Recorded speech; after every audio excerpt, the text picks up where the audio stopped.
Channel को subscribe करके video को लाइक शेयर करना ना भूलें। डिक्टेशन गति 80 शब्द प्रति मिनट स्टार्ट। सार्वजनिक संपत्ति की रक्षा करना हम सबकी जिम्मेदारी है। सार्वजनिक संपत्ति का निर्माण सामूहिक हित के लिए किया जाता है। इन सार्वजनिक स्थलों को दुरुपयोग किए जाने से हमको व्यक्तिगत एवं सामूहिक हानि पहुंचती है। राज्य के राज्यपालों की नियुक्ति राष्ट्रपति द्वारा होती है और वे राज्यों में राष्ट्रपति के प्रतिनिधि के रूप में काम करते हैं। राज्यों के लिए अखिल भारतीय प्रशासनिक सेवा, भारतीय पुलिस सेवा तथा अन्य अखिल भारतीय सेवाओं की नियुक्तियां संघ सरकार के अधीन हैं। संविधान में राज्यों को आदेश दिया गया है कि राज्य शासन संसद द्वारा निर्मित कानून का राज्यों में पूर्णतया पालन कराएगा। समय समय पर संघ की ओर से राज्यों को कई निर्देश दिए जाते हैं, उनकी पालना आवश्यक है। राष्ट्रपति उनके उल्लंघन को राज्य में संवैधानिक शासन की असफलता मानकर वहां आपातकाल की घोषणा कर सकता है। संघ सरकार राज्यों को उनकी सीमाओं में विभिन्न संचार साधनों तथा राष्ट्रीय महत्व के आवागमन के साधनों के निर्माण तथा उनकी देखरेख के लिए निर्देश दे सकती हैं। जो नदियां विभिन्न राज्यों में बहती हैं, उनकी व्यवस्था के लिए केंद्र कानून बनाता है। इस प्रकार संघ शासन का राज्यों पर नियंत्रण बढ़ता रहता है। राज्य की समस्त कार्यपालिका शक्तियां राज्यपाल में निहित हैं। राज्यपाल मुख्यमंत्री एवं उसके मंत्रिमंडल की नियुक्ति करता है, मंत्रियों के विभागों का आवंटन करता है। मंत्रिपरिषद की नियुक्ति में वह राष्ट्रपति द्वारा संघीय मंत्रिमंडल परिषद के गठन करने की प्रक्रिया अपनाता है।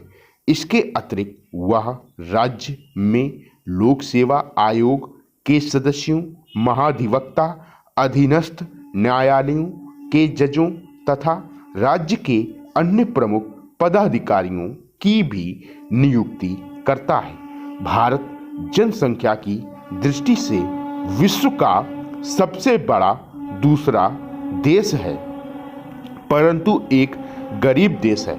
देश के आर्थिक विकास में मानव की महत्वपूर्ण भूमिका होती है।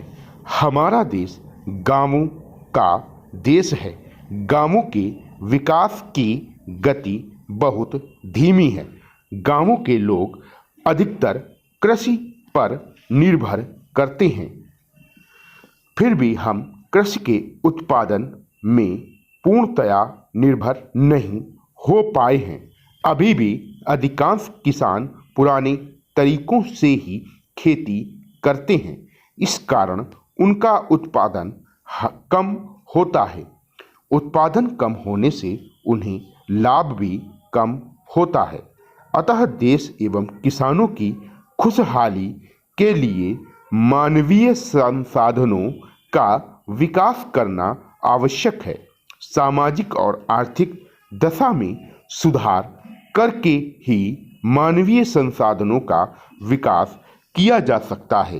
राज्यों के लिए अखिल भारतीय प्रशासनिक सेवा, भारतीय पुलिस सेवा तथा अन्य अखिल भारतीय सेवाओं की नियुक्तियां संघ सरकार के अधीन हैं।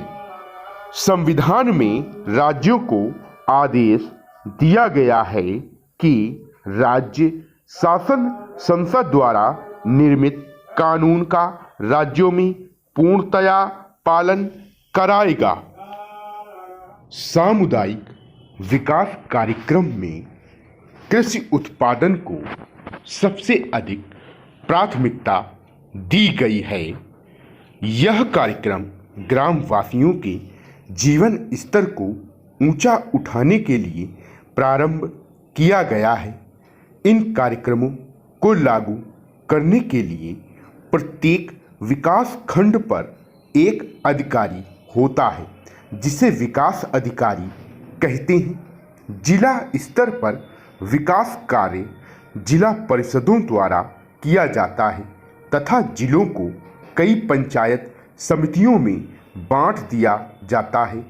जिला स्तर पर विकास के कार्यों को देखने के लिए मुख्य अधिशासी अधिकारी भी होता है। उसकी सहायता के लिए अन्य अधिकारी भी होते हैं। पंचायत समिति स्तर पर विकास अधिकारी के अलावा उसकी मदद के लिए कुछ विस्तार अधिकार होते हैं। ये अधिकारी शिक्षा, कृषि, पशुपालन, सहकारिता आदि के विशेषज्ञ होते हैं। ये सब मिलकर आवास विकास संबंधी कार्यक्रमों को लागू करते हैं। प्रत्येक जिले में एक जेल होती है। जेल के प्रमुख अधिकारी को जेलर कहते हैं।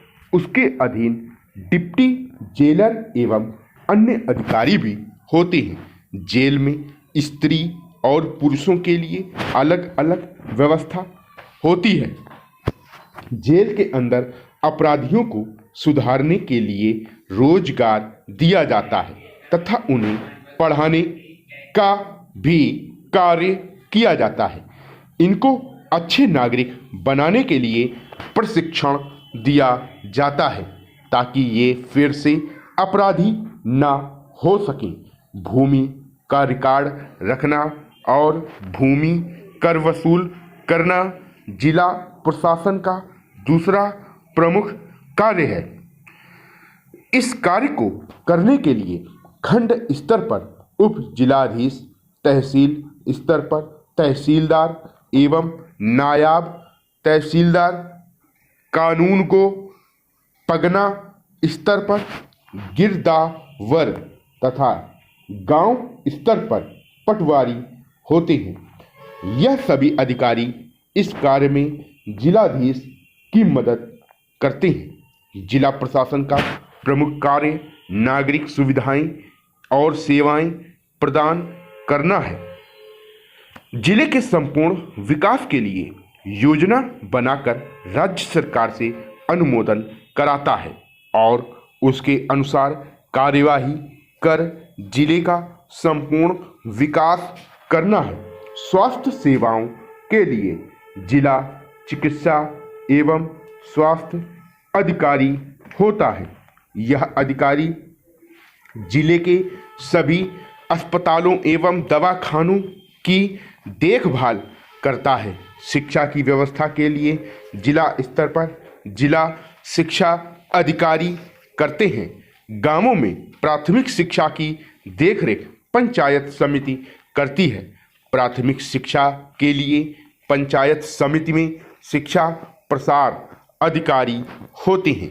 समाज कल्याण विभाग गरीब, अनुसूचित जाति, अनुसूचित जनजाति के छात्रों के लिए छात्रावास खोलता है। इन छात्रावासों में बच्चों के खाने की व आवास की तथा शिक्षा की पूर्ण व्यवस्था की जाती है। यातायात के लिए जिला यातायात अधिकारी होता है। वह गांवों में बसों की व्यवस्था करता है तथा प्राइवेट बसों के लिए परमिट जारी करता है। जिला परिवहन अधिकारी समस्त यातायात के वाहनों का पंजीकरण करता है। स्टॉप।